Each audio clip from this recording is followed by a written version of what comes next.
have a quick sick because I just woke up not long ago as well. I figured you did. Yeah, my alarm actually. I had an alarm this time, uh, but I'm gonna have a cigarette and go get me some coffee, and then we can go. But All right.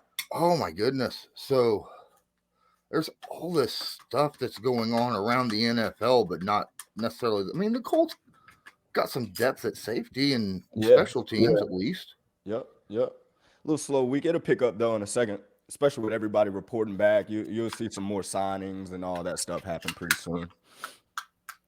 Oh yeah, I'm Like yeah. OTAs will be getting underway in a couple weeks. Like, yeah, Yeah, it'll ramp up in a second. I gotta turn my volume up. There we go. But yeah, the players start reporting back for that beginning stuff. That's actually coming up real soon, isn't it? No, it's all like it's some teams players already reported back. This was the Yeah. week. Yeah, this was the week. A lot of teams report back to start training and doing all that stuff. So You think we'll have a Quentin Nelson announcement for extension? contract. It's probably if anything at the latest, it'll probably be training campish. Like right now, a lot of teams kind of focusing on the draft and like everybody's just dialed in on the draft because it's so close. But soon as the draft's over with, trust me, I'm pretty sure he's gonna get a big one. Either right before training camp or in the middle of training camp. That would be my prediction. All right. Well, so right after the draft, because I talked to Conti and asked him, and he said that he planned on doing the same thing he did last year after the draft, get a hold of a lot of the podcasters like myself, a few select of us, and do kind of like a. I don't know if you saw what was done last year. I got it posted on my channel, but it probably not. Okay. It was kind of like a Zoom. You know how 2 years ago they did all pressers through Zoom. Yep. Well, that's what they do with the podcasters now. When they do a lot of stuff, they'll do a Zoom meeting Mhm. with podcasters. And last year we did a lot of those with. It was basically an interview session. Yeah. We had the director of player personnel was the first one, Okay. and then it ended up being the offensive coordinator, defensive coordinator, head coach. You Gotcha. know, we ended up doing those back to back to back to back. And Matt said that he'd probably do that with us this year. And I don't know if Matt wants more than one person per podcast, but Bring the Juice had two people and another one had two people. Do you, when I get the invite, do you want me to share it? Like have Matt send you Uh, one too? You can't. I mean, you can, but if it's something to where they don't want to have two, like I'm not that type of guy. Like if it's something that you want to handle and get done, man, go for it, man. Okay. If it's something that I'm needed to be there and I need to do it, just let me know and I'll do it as well. So I'll see that, and that's the thing. We don't know right, yeah, yeah, until yeah, of like course. because they tell you like The day of, day yeah. before type thing. Yeah, I already know how it goes. That's what I'm saying. Like I'm not one of those that's gonna be like, oh damn, man, I wanted to be in on that or whatever the case may be. I mean, it's the platform itself that speaks for both of us anyway. So Yeah, they never give you a heads up. They'll tell you, "Hey, we'll do this sometime during this time," right. but then the day of, they're like, "Here you go. You know, Right, here's the right. link." No, I got you. I got you.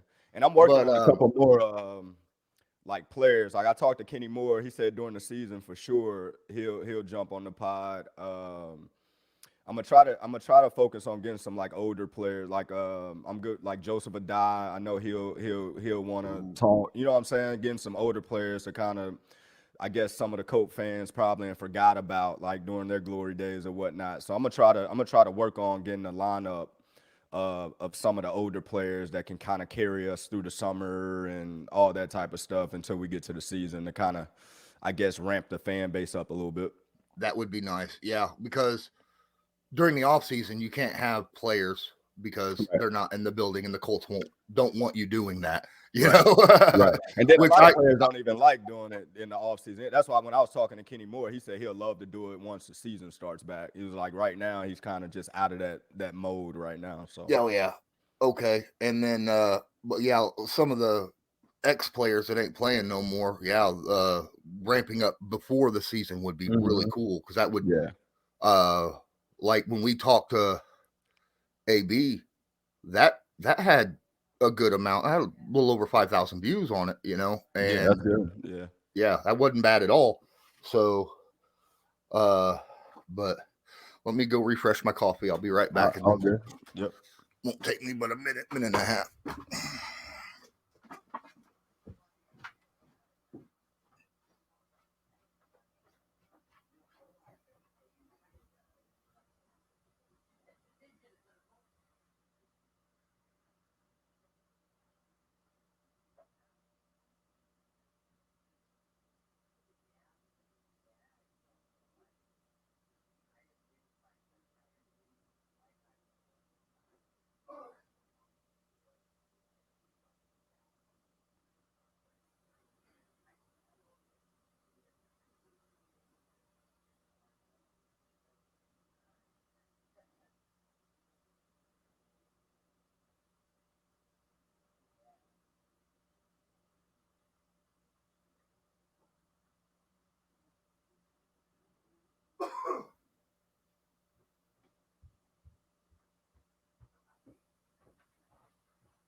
Keep my headset plugged in.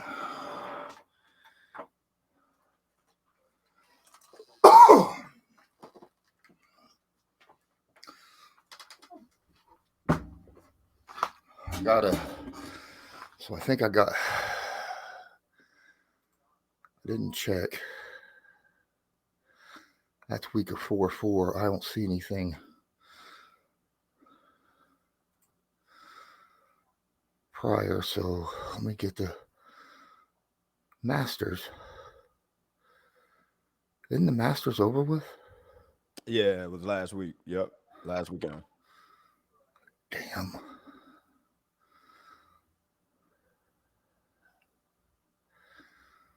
He ain't sent nothing for this week yet. Who was that? The Bet Online read. Oh, okay.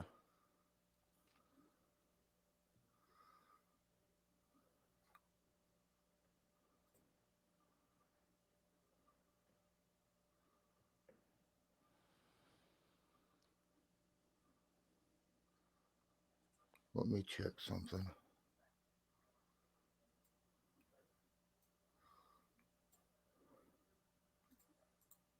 Delete.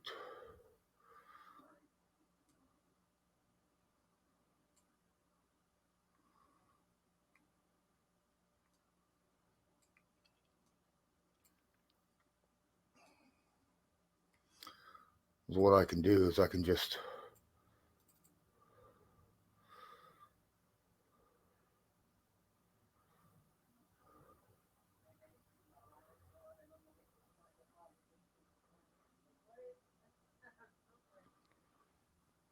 I could just ignore the whole Masters Championship part of it, because it reads, find all the latest sports developments, including this week's odds for the Masters Championship and the start to the Major League Baseball season.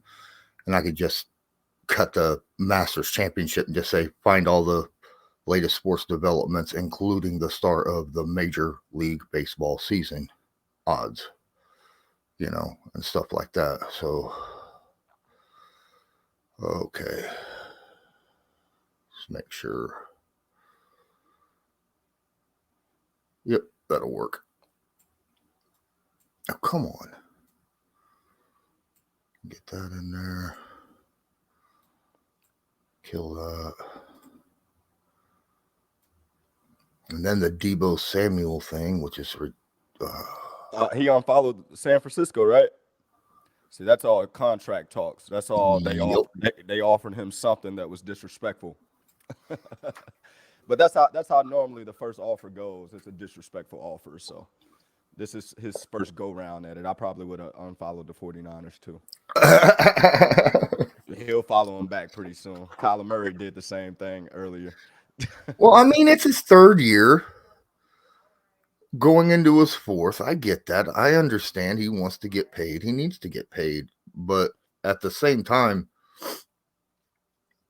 I mean, Deebo had a hell of a season last year. But his rookie year, he didn't have 1,000 yards. He had, 6 touchdowns, I think, which was good for a rookie year, though. I mean, he had like 950 yards total and 6 touchdowns, which for a rookie, that's really good. Last year, I think he touched the ball 160 times. That's what I was about to say. Like the value that you take Deebo off of that team, they can't do what they do as far as he play multiple positions and all that type of stuff. I don't think it's something where he don't want to be in San Francisco. I think it's just more so when you're talking business and now it's money talks. They offered him a deal, I'm pretty sure, and whatever that first offer is, it's always just like disrespectful.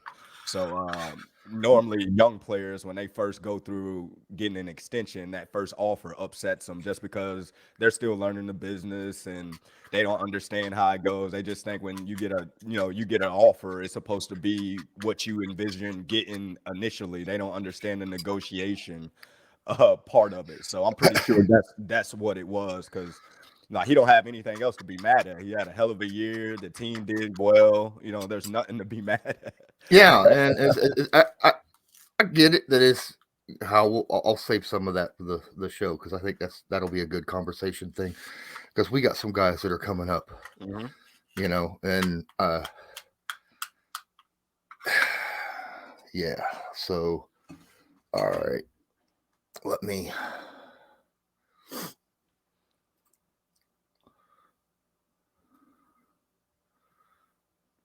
All right. Are we good? Oh, yeah. All right.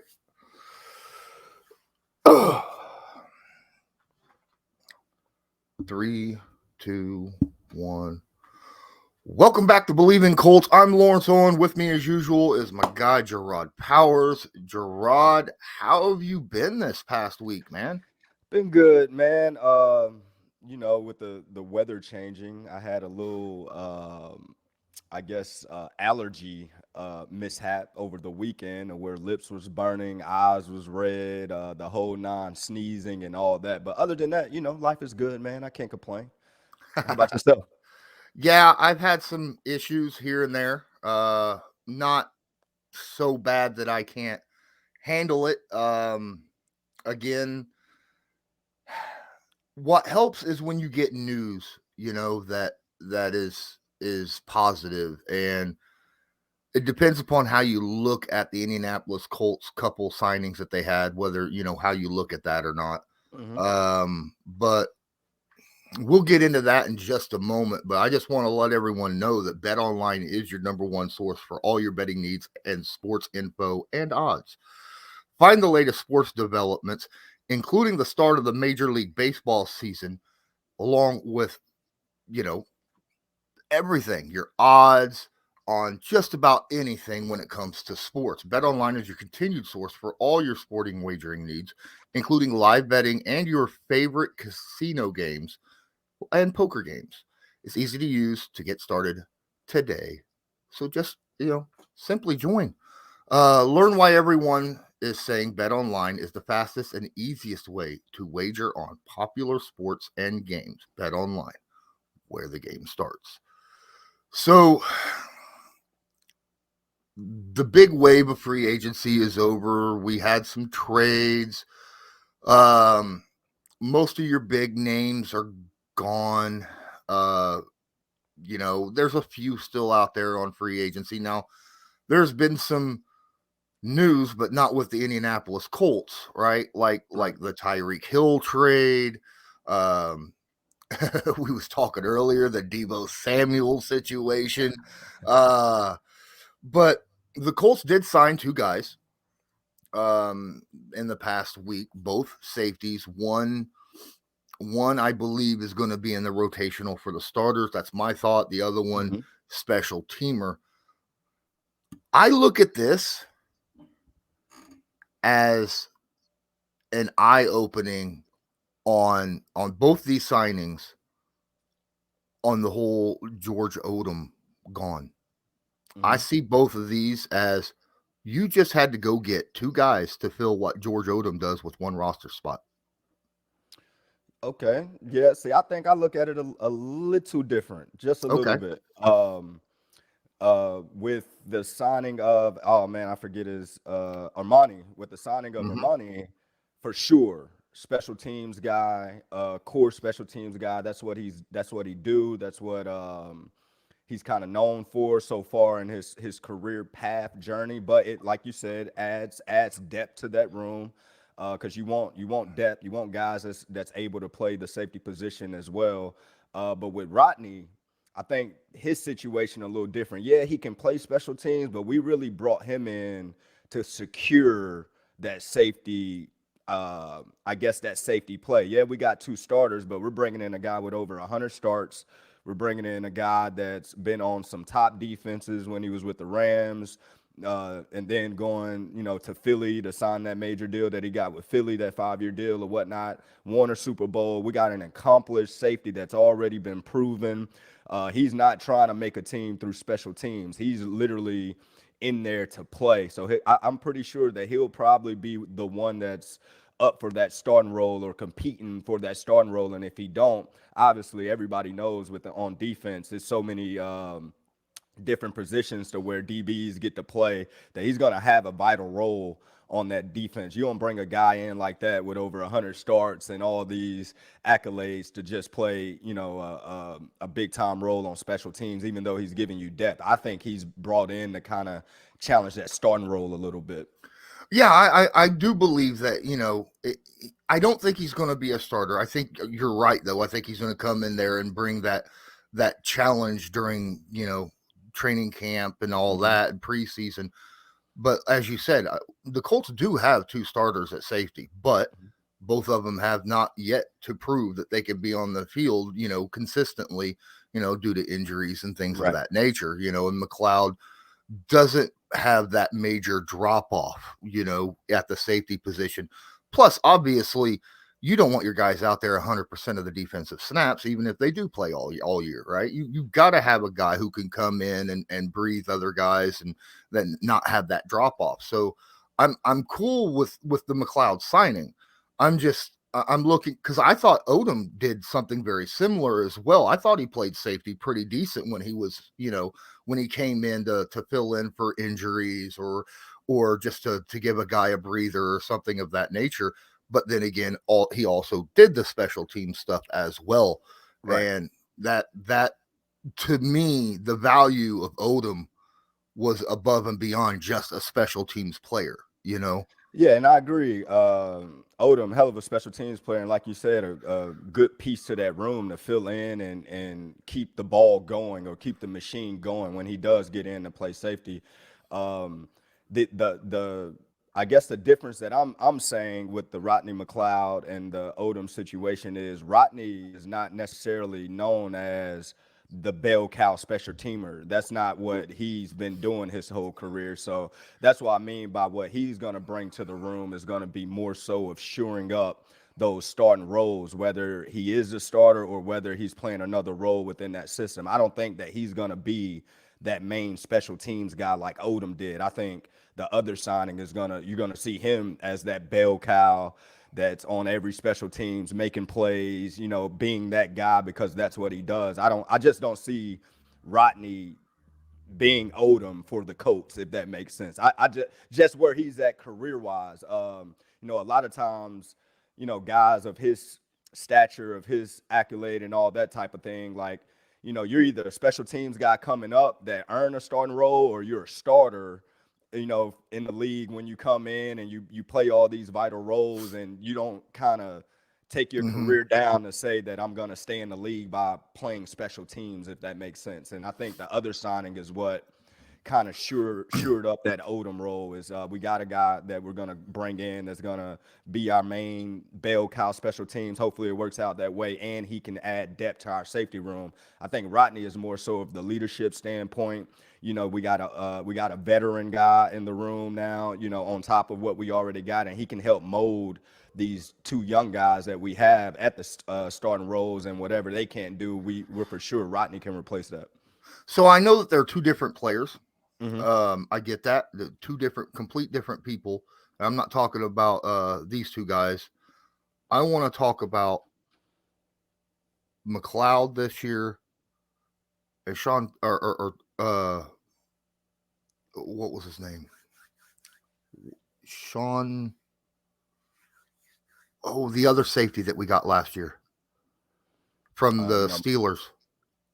My mind's bad.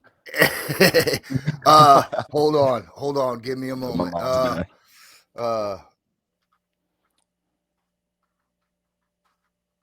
Oh my goodness.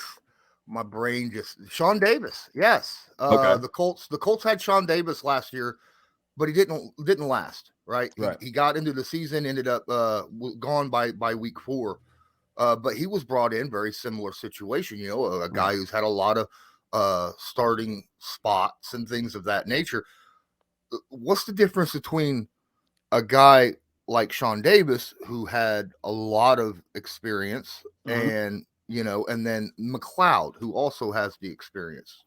So I think it's a similar situation. I think it's a low risk, high reward, type situation. When you get guys of these statures that coming in on 1-year deals, if it don't work out, you can just wash your hands with it, and the machine keeps going per se.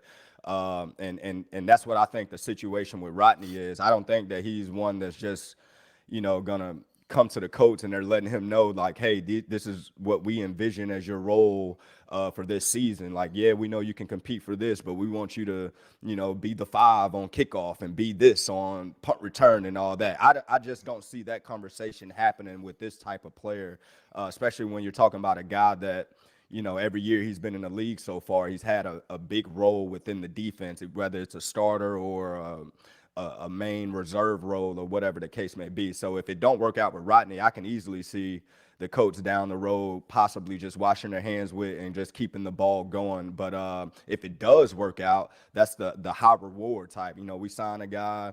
I'm not sure what his deal was, but maybe 1 year vet minimum, maybe a little bit over. I'm not sure. I don't want to say numbers or whatnot, but it's going to be something to where they're not cap struck with this signing or whatever the case may be. So I think it's one of those like low risk, high reward type situations. And you just hope that I guess, attributes or the things that he bring as a player fits and molds well with the coach are trying to do. I know a couple pods ago, we were talking about how as a GM, you want to just add the puzzle pieces until it all fits and we got the right pieces in place. And I think this is another one of those puzzle pieces to where if it fits, it's going to fit and work out great. If it don't fit, hey, we can just throw this one out, look for another one of the same RAM or the same type player. Yeah. And right now, with free agency going on, there's so many, things like I said earlier, people are just looking all over the NFL for anything, whether it's depth, because I mean, you got to get up to 90 guys on your roster, right? And now obviously you're going to have, depending upon the team, 5 to 12 guys that are rookies plus your UDFAs and things of that. So, I mean, you don't have to get to 90 right now, but you should probably, keep looking, keep adding as you go. With free agency, I'm curious. I've been wanting to talk to you about this for a while. As a player that's currently a free agent, going back in time when the Colts were like, "Hey, go out, see," and you had to go through that whole situation. What's it like for a player during free agency, like to make contact with teams and sell yourself, that kind of thing? Well, like for one, when you get drafted, like for instance, my situation, when I left the Colts. So when you get drafted and you're there for 4 years, so I basically played out my contract, my 4-year deal with the Colts. In that last year, if the team is trying to bring you back, or if the team is kind of, that they're going to kind of just let you walk off. It's not really a conversation that they have to tell you. It's not like they're going to sit you down and say, hey, appreciate what you did. We're going to just let you walk out to the wolves and, good luck. Some teams will give you the proper respect to where they'll sit you down and let you know their thought process and why it's not working or why it's going to work or whatever the case may be. So when Chuck Pagano got in and we had our end of the year kind of meetings to kind of discuss some things, we kind of talked about it. He knew the situation. He knew I was getting ready to go in free agency. He knew I was coming off of, a serious toe injury that a lot of DBs retire from. A lot of just different aspects goes into, if we're going to bring this guy back or not, because if they feel like they can get a healthier guy or a guy that they can upgrade at that position, they got to look out for what's best for the business as well.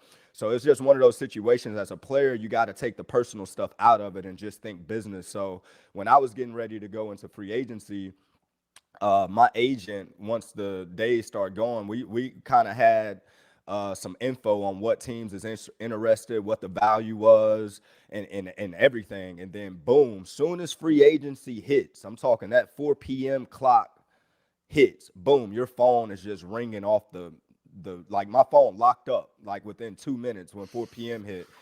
Just because you just don't know what the reaction is going to be. Like I said, your agent talk, like you'll go to the combine, the agent meet with teams to get feedback and all that type of stuff.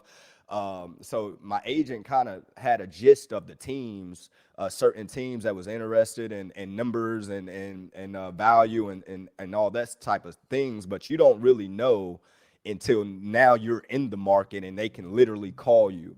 So when I got into the market, BA had just got hired in Arizona. Tom Telesco, who was our player personnel guy with the Colts when I was there, he was the head over player personnel. He had just got the GM job with San Diego, which now the LA Rams, no, I'm sorry. With San Diego Chargers. I called them the LA Rams. I apologize about that. But yeah, so he goes to the Chargers. So I had all these teams calling, trying to get me on a flight ASAP, trying to get me to their facilities and all that type of stuff. Because normally if you get on a flight and you go to a facility, they're not going to let you leave that building until a deal is done, because they're not flying you out just to fly you out. They're flying you out. You're basically recruited all over again, like you're in high school. They're flying you out. You're staying at the best hotels. You're going to go out to dinner with the coaches, all those type things, while your agent and representatives is talking numbers with the team. And my situation was I was supposed to go to San Diego. The first phone call I answered was Tom Telesco. And I know Tom was mad at me for a couple years. We made up, though, had some conversations. So I was going to go to San Diego. And in my mind, I was going to sign with San Diego. The numbers and everything that they had, I was okay with. Then it's the West Coast, sunny weather. I just got into golf. And I was just like, this is the perfect start of my golf career. And then BA calls, and he's like, I'm not letting you go to damn San Diego, cancel that flight. You're coming to Arizona, come to Arizona. So I actually listened to him and called San Diego. Was like, hey, I'm gonna take this flight from Arizona. Y'all just book my flight from Arizona to San Diego. So when I leave Arizona, I will fly to San Diego to meet with you guys. I didn't know, again, I'm young. I didn't know about, if you go to a facility, they were basically going to lock the doors and, until a deal is done, at the end of the day. So, we're in Arizona, and of course I know BA from him being the interim coach, when he was with the Colts, and we go through that whole situation. So we're in Arizona, and I loved everything about it, man. And, and when we drove the numbers up to where they kind of matched what San Diego was offering, and we got the deal done. And that's kind of like, free agency is wild, man. Everybody, as a player, that's like the one thing that I Bleav every player should go through. Like, I know everybody, once you get drafted to a certain team, you want to stay with that team, because there's not too many people can say, like, I got drafted by the Colts and I played 15 years and I retired as a Colt. It's not too many people that can say that, which is a hell of an accomplishment. But free agency kind of puts the ball back in your court as a player, because once you get drafted, it's just like, I didn't choose to get drafted by the Colts. The Colts drafted me. It's just like you don't have any choices, when you get drafted. But when the ball is in your court and you've learned what you learned the past 4 years, just being a professional and learning the business and all those things, I mean, it's just a fun experience, because it feels good to be wanted. So it feels good to be recruited and all those things, because sometimes players can be dehumanized as in some people's eyes. People just look at the players as just products on the field and nothing else, as if they're not human beings and nothing like that. So when people are calling you and recruiting you and trying to do those things, it just makes you feel good as a player. So I'm a true believer that every player should, at least before their career is over with, just go through that free agency process, because it's something that you will talk about for the rest of your life, because it's wild how the business works and the cutthroat stuff that goes on to getting players and all that type of stuff. It's kind of crazy. So I don't know what your experience was coming out of high school, but was it kind of similar, kind of a throwback to that situation coming out of high school into college?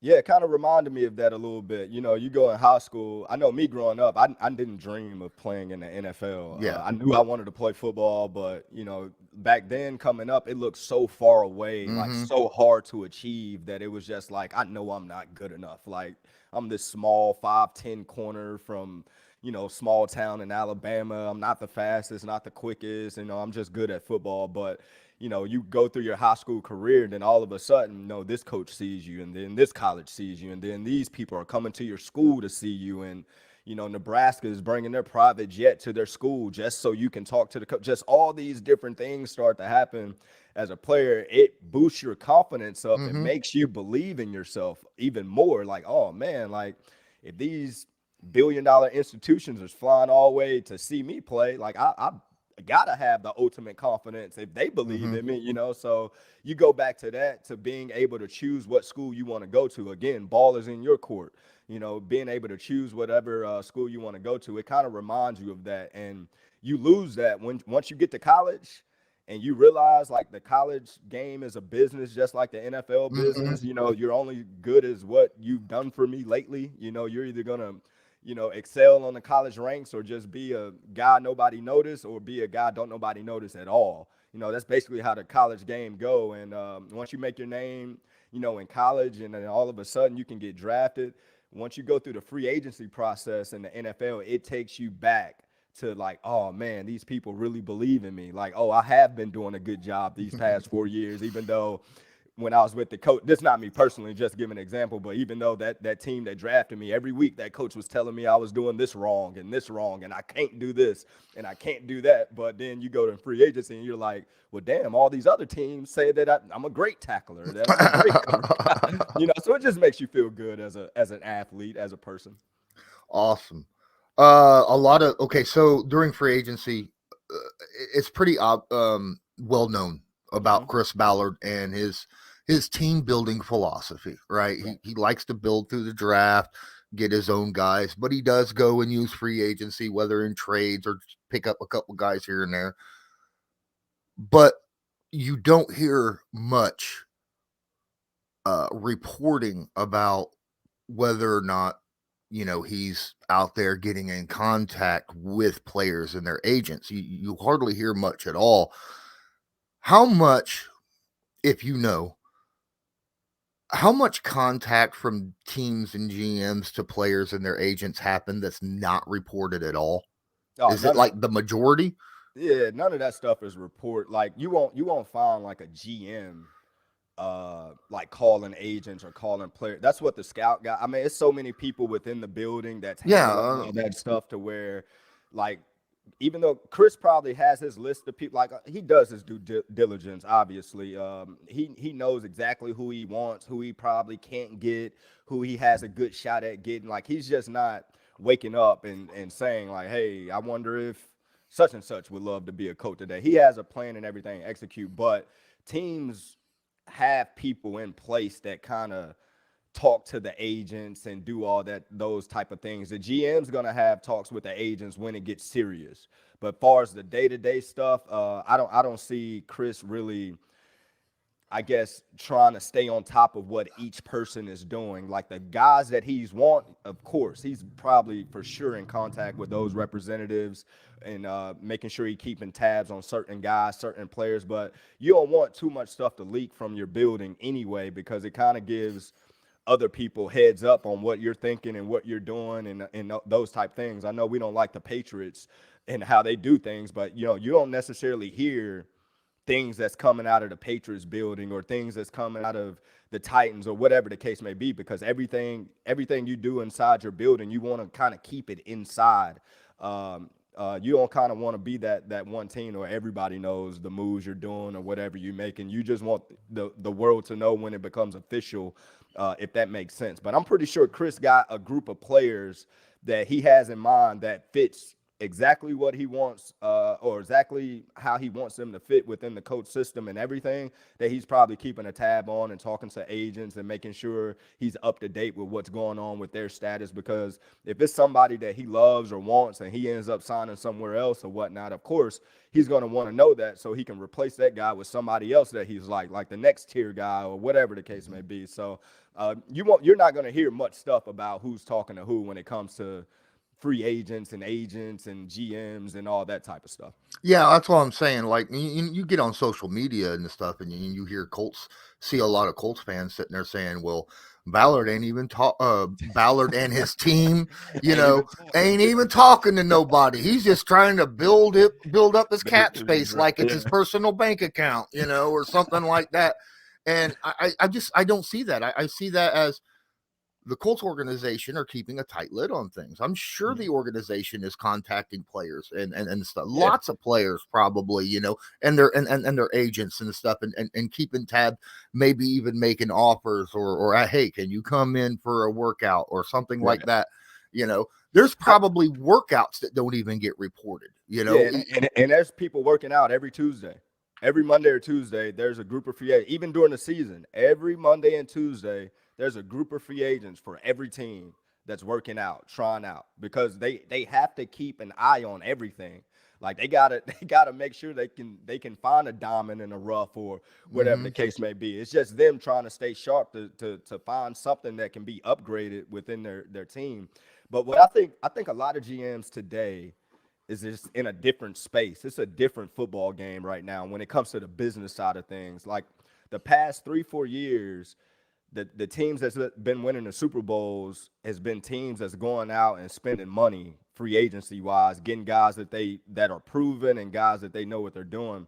I think with the coach situation, Chris is trying to adapt to that, to where, we got to have the cap space ready in case we're able to sign one of these big name guys that we think that is going to fit. But in that same token, other pieces, we can still build this thing through the draft as well. It's just always a piece or two that you might have to pay to go out and get that D lineman or go out and get a Matt Ryan or whatever the case may be. Everything else can still be built through the draft. And I think sometimes as fans, we kind of forget that. We just think that if we don't sign all these big names, we're just trying to build through the draft. Well, the reason why you want to have cap space is because if one of those big names come up that you like that fits this team, you got to have enough money to get these guys. These guys are not cheap. Everybody else, rookies and all that, they're, like I said, they don't have a choice. Once we draft who we draft, you're stuck with that contract until it's up.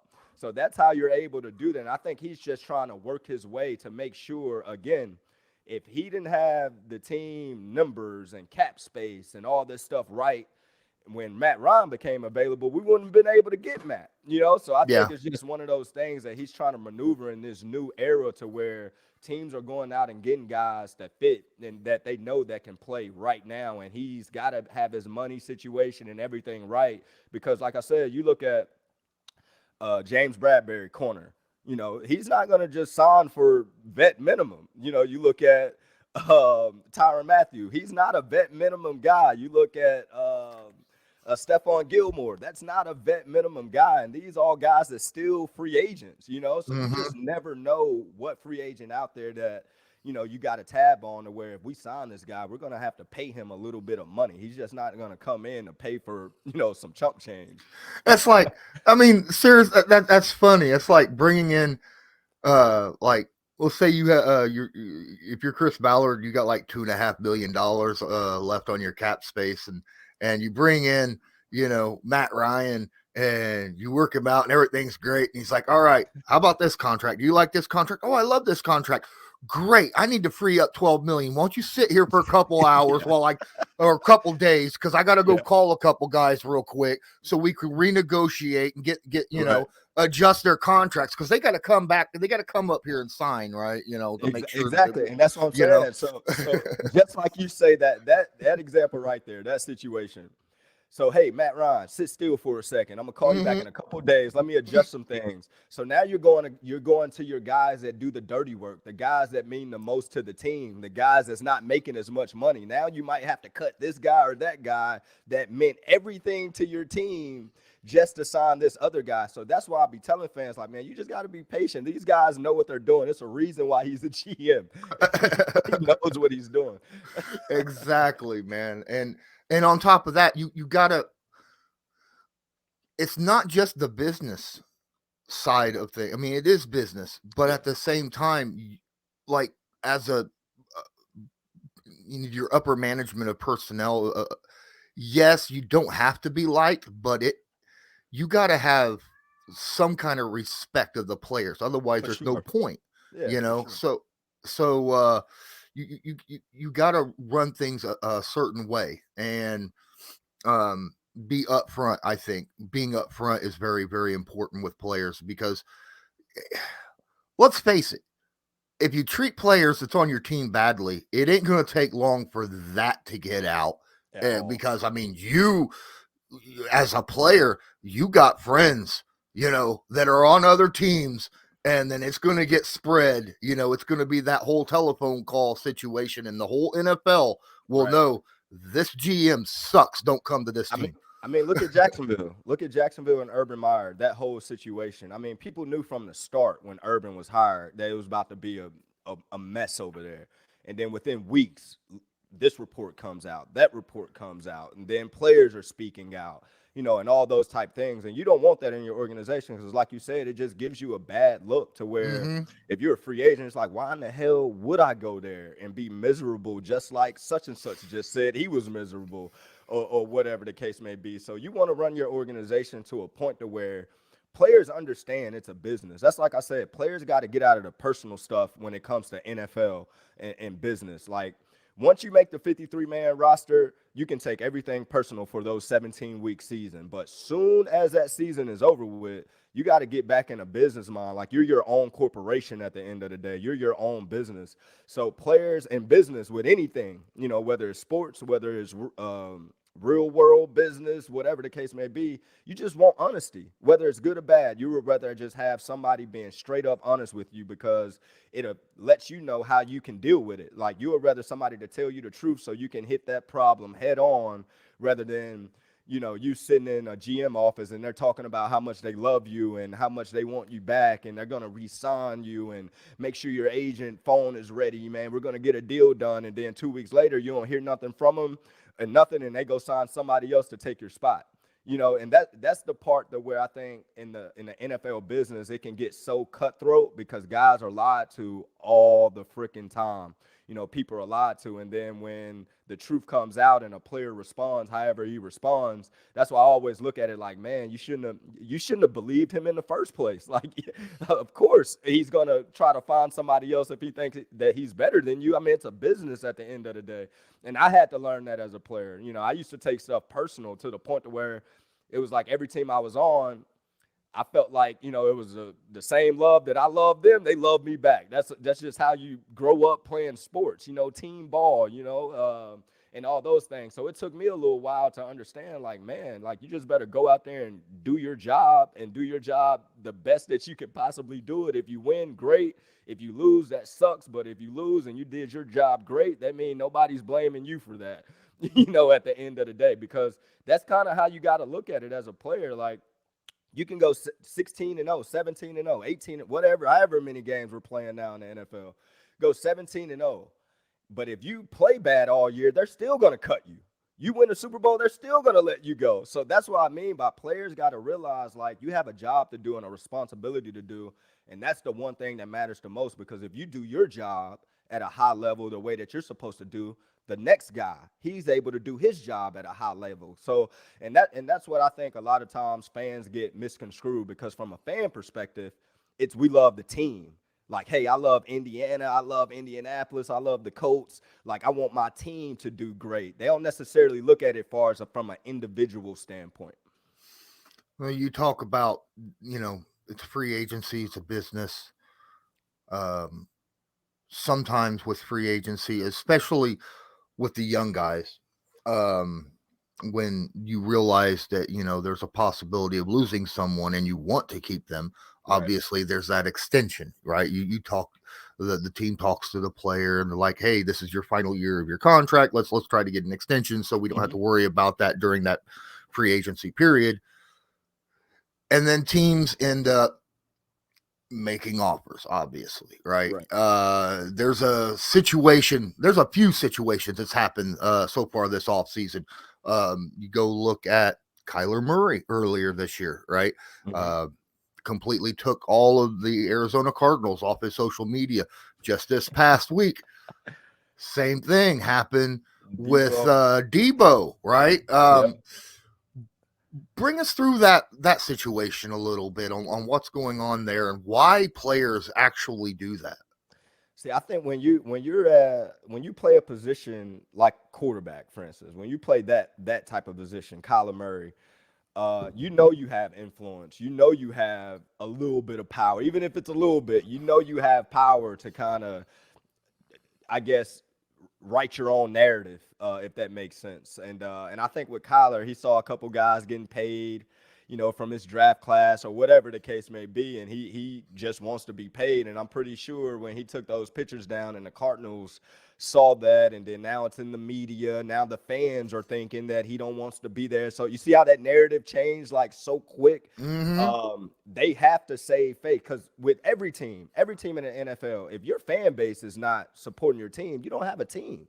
At the end of the day, like, if your fans are not behind you, you're not supporting. So you don't want your fan base to be against, the team. And I think Kyler kind of changed that narrative to where now, like, the fans like, oh, he don't want to be here. He's unhappy. Like, what are we doing? Steve Kahn, Michael Bidwell, like, we need to do, like, you can just hear all that going. And I'm pretty sure they had some type of conversation, some type of talk to where we're going to get a deal done before training camp. We're going to get a deal done in the summer or whatever the case may be, because those pictures popped right back up and now everything seems to be fine. The situation with Deebo, I feel like because it came out of nowhere, because you look at the success the 49ers had last season, and you look at the success that he had as far as his value.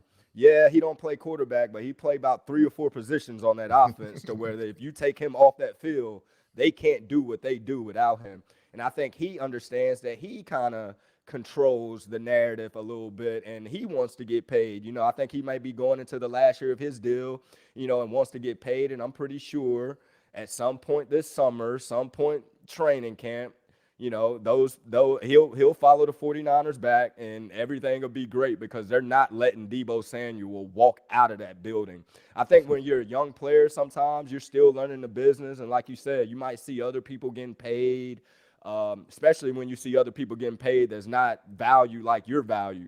That really will tick you off. But what probably made Deebo mad is they might have offered Deebo a deal. And normally that first deal they offer you, that first extension, it's a low ball one. It's business. Like, why would they offer you the best of the best deal that they can possibly offer you on the first offer? So I'm pretty sure it was a low ball offer, and he got pissed off to the point he was like, what? Like, oh, are they playing with me? Like, let me go unfollow them right quick. But what can he do? He has to show up to training camp. If not, he's going to get fined. Like, he's under contract right now at the end of the day. But I think him doing that lets them know he's serious about getting an extension, and I'm pretty sure he'll get one. If they offered him the money, like they give him a contract, and you're thinking in your head extension, minimum, the 10 mil plus, right? And you look at it and go, seriously, you want to pay me $6 million a year? You know what the hell I do, and At that point, I think the team knows that he was upset because as soon as he saw the numbers, I'm sure he was like, That's exactly. But see, this is the flip side of it that I think that some players don't realize. I didn't realize it, but sometimes being patient and waiting, the money's just going to get higher and higher. Look at Lamar Jackson right now. Mm-hmm. If Lamar Jackson was adamant about getting the deal done last year, this year, whatever the case may be, the Ravens would have done it. They love Lamar. Like, they love everything about Lamar, what he brings to the table, everything. They just got a report came out that Lamar said he don't even want to discuss it or talk about it until after the season. And he's going into the 5th year of his deal. And he knows he knows that Deshaun Watson just signed for the most money ever.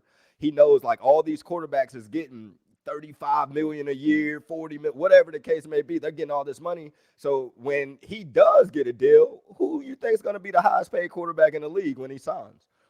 Lamar Jackson. Yeah. So if he would have signed before Deshaun, Deshaun would have beat him. So there's some benefits to the waiting game as well. But I guess the other side of that is when you play quarterback and you're the franchise guy, you're not going anywhere. But when you're a cornerback, when you're a linebacker, when you're this, they can replace you ASAP. So you'll see those guys kind of force the ball a little bit to try to get their money just because they know they play a position that's easily replaced.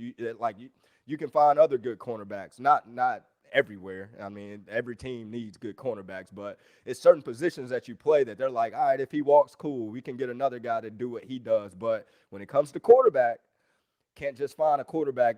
Joe Blow just can't be signed on the street and come in and do the same thing Lamar Jackson does or whoever your franchise guy is. So the quarterbacks, they're a little divas when it comes to how they approach their stuff just because they know that they got the team by the balls at the end of the day because you're not going to find another one, Yeah, it's the difference between Dak Prescott holding out and saying, I need money, even though I had an ankle injury and didn't even play last year. I still want money anyhow. I still got paid. Got paid. There's a difference between that and Stephon Gilmore going, I want money, and then the Patriots going, really? All right, we'll trade you for a 5th round pick. Same thing with Revis. Revis like, huh? Like, nah, that's all right. You'll go. We'll get another one. Yeah. And it sucks, because everybody's human. Everybody's a player. Everybody's out there putting their 110% on the field, right? But at the same time, the quarterback touches the ball that much, right? And it is what it is. It sucks for a lot. J.C. Jackson gets 11 picks 10 however many picks he had last year, and I don't even think the Patriots offered him an extension. Yeah, I think they already knew he's going to turn us down. We ain't paying him that much. There's no way, But then again, how much cap space did they really have after spending as much money as they did last year? How much cap space does the Rams have? I don't know how they have cap space, or the Chiefs. Yeah. I mean, where did now see like when you have a situation like Tom Brady come in and he's like, oh, I'm going to bring these guys in. They're all going to be $1 million a year. They're just going to come in to play with me for $1 million a year. That's a different situation as compared to like the Rams, who are like, we're going to go get this guy and pay him X amount of dollars, then this guy and pay him X amount of dollars. And I'm like, how in the world this is going to bite the. That's what. Yeah, at some point they're pushing those contracts back, and at some point the Rams are going to look at their roster and their cap space and go, probably in the next 2 or 3 years, and look at that and go, oh, we're $100 million in the hole. The way the Saints were, last year, beginning of the year, and that's why I kind of like the way Ballard is doing things, because he's always, he's not pushing contracts back. So the way he, everybody else is, and he's trying to keep it straight because, you don't want to put, you want to build long-term. It's not just for right now. Some teams are building for right now. He's building long-term. And if he pushes things back, that's going to put the team in a bad situation later on in the, next few years. For sure. I agree. All right. We've been running this for about 40 minutes now. actually got a lot more in than I thought we was going to, with almost no very much stuff going on as of late for the Indianapolis Colts anyhow, other than those two safety signings, which wasn't a no thing. I mean, Yeah, need some depth both guys are going to definitely get some for touches sure. respectively on their positions, most likely. Yeah, I I mean, like both signings. I like both signings. I mean, like I mhm. said, I mean, it just shores up that room. You can't have enough good DBs at the end of the Oh day, yeah, especially when you definitely. got DBs that can like play multiple positions, play special Hmm. teams, and all that. Like you cannot have enough good DBs. So, is there anything else you want to bring up before we end up closing this out for this episode? Nah, I know we got the draft coming up soon. That I guess our first pick is in the second round. I know we don't Yeah. have a first round pick. You think we go wide receiver, or do you think we go offensive lineman? Ooh, I think we trade back and grab another third or fourth round pick, and then use Okay, that one. okay, For yeah, like probably I think it depends. I think they go with Ballard. I think it's BPA. I think okay. he'll lean towards using that BPA on a position of need, but still BPA. I got you. Yeah, yeah, yeah. I got you. And honestly, at this point, I can't argue with his philosophy on how he does it. You know, Right. it's like Jonathan Taylor. We did not True. need a running back at that point, let alone move up in the draft, trade Yeah, up in the draft to get him. that's a You hell of know, a pick. I tell you that. and, Couldn't even and yet question. and yet no one's arguing with him right now about that, right? Hey, man, that was a hell of a pick. So I'm gonna let the guy use Do his his strength job. and Yep. do what he does. I will not argue at all. I mean, because Darius Leonard was the worst pick in NFL history in the draft. So Right. Ballard don't know what he's doing. Yeah, Ballard keep getting these greats. I know. Well, I do want to say real quick though, it's not just Ballard; it is his The team team. as Yeah, the well. team. Yep. He's got a great group of people, of scouts and stuff, and let's not forget about Ed Dodds and all them other guys. No, for sure. And I know we're about to head out, but a lot the fans that's listening, the scouts, like their word goes a long way in the building. Those are the people that the GMs, player personnels, directors, and all that, they're depending on the scouts to bring them information, and they're going off of what the scouts say, and then they'll go do their own research. So the scouting guys on every team plays a vital role. I'm talking vital role. They have to learn the defense that the team runs. They have to learn the offensive systems the team run, and they have to go out there and search for guys that fits within the system. They're just not looking at guys to see if they're fast, if they're long, if they do all this stuff. They're looking for guys that literally fit the system, and it's hard, like, because I mean, who's to say a guy comes in and he's 0 for 10 on the guys that he's brought in that the 50 system. Like these guys' jobs are on the line, so you got to think that everybody's doing the best that they possibly can to bring in the best guys to fit what we do as a coach. Yep.